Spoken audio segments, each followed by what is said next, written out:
Hey, what's going on, everybody? It's your boy CT One Time Chef CT One Time, and I'm back with another video. This time we got Southern buttermilk fried chicken. All right, we're gonna brine it, we're gonna bread it, we're gonna fry it. Make sure you stay tuned for the end. I got some safety tips in there, how to preserve your oil. You're really gonna love this recipe. Stay tuned.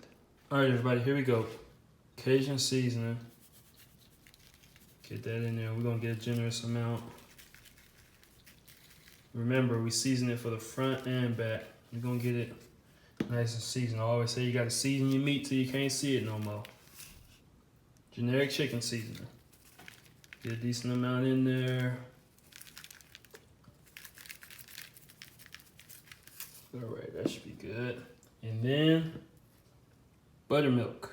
All right, they say this is supposed to help with some of the enzymes, help make your chicken nice, tender, and moist, you know? So we get a decent amount in there. Want to cover it up. Almost there. That's about good right there. All right. So got my glove on. We're going to mix this in real good. And now that I think about it, I should have mixed the dry seasoning mix and then poured the buttermilk in. But this is all right because that seasoning come off into that buttermilk. And we're just gonna let this soak overnight. I'm doing this the night before. All right, so that way tomorrow morning, it'll be ready for me. And I'll just cover this with some foil, put it in the fridge, let it do its thing. Tomorrow morning, it'll be ready to rock and roll. All right, everybody, here's how the flour seasoning is gonna go. So I'm gonna do this in a brown paper bag, but I want y'all to be able to see how much I'm using. So I'm gonna pour it into a bowl and then I'll pour it in there as I'm making it, all right? So obviously, you're gonna need a ton of flour. All right, so we're gonna get a decent amount of that. Not a decent amount, but a lot actually. All right. We'll just do that for now. So you can kind of get an idea.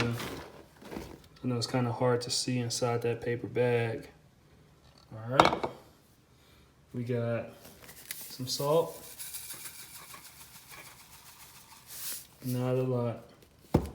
Don't want your food too salty. All right. Matter of fact, I'm just put everything in there at one time. Black pepper. All right. Garlic powder. And we can put a decent amount of that in.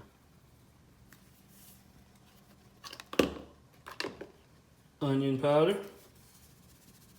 Same thing. And right now I got my oil getting hot, all right? So that's very important that you make sure you start getting that ready because it needs about 10 minutes to get to the desired temperature, which is about 350-ish. Somewhere between 300 to 350 is about where you want it. Cajun seasoning, that was just some chicken seasoning that I had just put in there. All right, we're gonna make sure it tastes good now. Cayenne, we just want to give it a little bit of a kick. Just a little bit, not too much.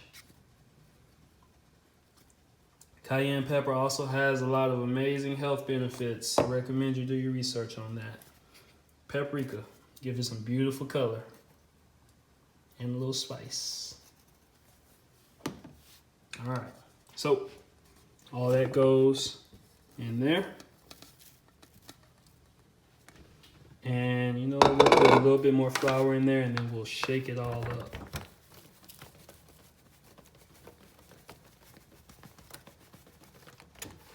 So I got a lot of chicken. All right, I'm gonna give this a shake and then we will get the chicken ready. All right, everybody, here goes my marinated chicken. It's been, excuse me, not marinated, but actually brining. There's a little bit of a difference there. So this is just buttermilk, Cajun seasoning, some generic chicken seasoning. All right, so we got that in there and we let that go overnight. It's gonna make that chicken nice and juicy. So what we'll do now is we'll just get this in the flour. So we wanna make sure that we drain the excess liquid off. Oh, we want to keep that skin on there. Try to keep that skin on. All right, so we're gonna let this drain. Make sure it drain real good. And then we'll put that into our flour. All right. Just like that. So I'm gonna do that for all these pieces of chicken, and I'll probably do them batches at a time, probably like 3 or 4 at a time. And then I'll show you when it's time to put it in the fryer. Into the fryer. Okay, everybody, one thing I forgot to point out that's actually really important is making sure that you take your chicken out and let it sit for a little while. Take it out the fridge, let it sit for a while before you fry it, because the last thing you want to do is try to fry cold chicken. For all you science majors out there, you know the process of condensation, where when hot and cold mix, it creates water, right? So if you put your cold chicken into that hot grease, all the water has to come from somewhere. It's coming from the chicken, all right? So all that moisture is leaving the chicken, is gonna make your meat dry, all right? So that goes for cooking anything, not just frying chicken, but just wanted to make sure I pointed that out to you guys.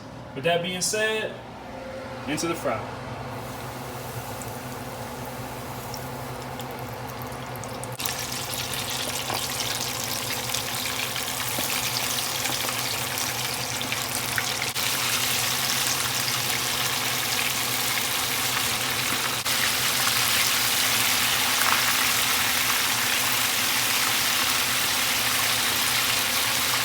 Chicken smells amazing. It looks amazing. Look at that. Beautiful color. Make sure your oven is on warm if you're frying multiple batches. That way you can just pop this into the oven, keep it warm, have your rack ready for you. In the perfect world, if you have the rack that elevates from the baking pan, use that, because when it sits on the paper towel, it does tend to get soggy. The chicken will, because that paper towel will soak up the excess grease. However, your chicken is still sitting on it. So, but this is all I have for now. So this is what I'm using, and you know your chicken is ready when it starts to float to the top, and that's what it's doing here. So we're gonna go ahead and start taking it out. Look at that! Isn't that beautiful? Alright, we're going to dump that onto there, just like that. Just trying to kind of drain that grease out. Alright. We're going to put it right next to his brother. And I'm using chicken thighs and chicken legs. I bought the leg quarters and I just cut them. All you got to do is find the joint, put the knife through it, and it'll just separate pretty easily. But you can use any part of the bird that you want. Whether you like chicken wings, chicken thighs. If you're talented enough to cook the breast and keep it juicy, by all means. You just let this just give us a little bit more. Make sure you don't overcrowd your pan, because that temperature of that oil will drop. And then your chicken won't get crispy. I'm just trying to let this get a little bit more color on it. Looks good, smells good. I already know it's gonna taste good. Alright, y'all. Y'all see how this is supposed to be done. Alright, I'm gonna get this into the oven. I got 2 more batches to fry, and then I'll show you when it's time to plate. Alright, everybody, I gave my oil some time to heat back up. Now it's time for batch number 2.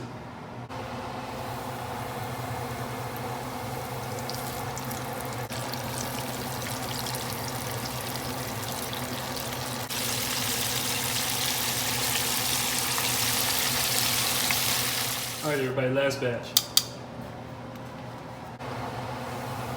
Yes. Love to hear that sizzle. Got another thigh here. Yes, more sizzle. And our last little bit. Go ahead.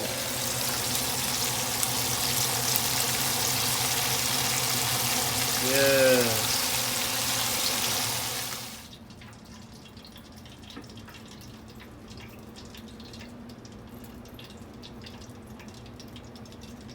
Yes, sir. Man, this chicken smells amazing. Looks amazing. Let's check it out.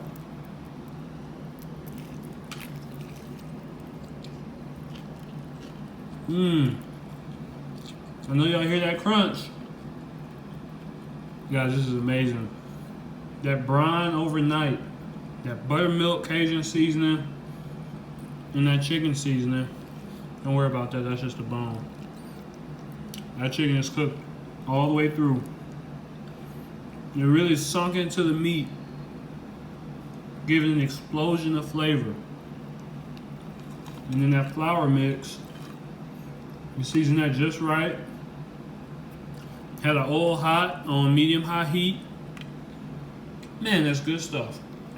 Well, hey everybody, thanks for tuning in. It's your boy CT One Time, Chef CT One Time.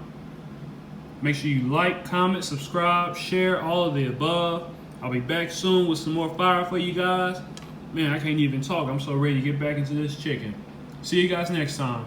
All right, everybody, a little bit of an encore here. Now, you know, one thing I think is important is kitchen safety. So some of you are wondering what to do with your oil once you're done.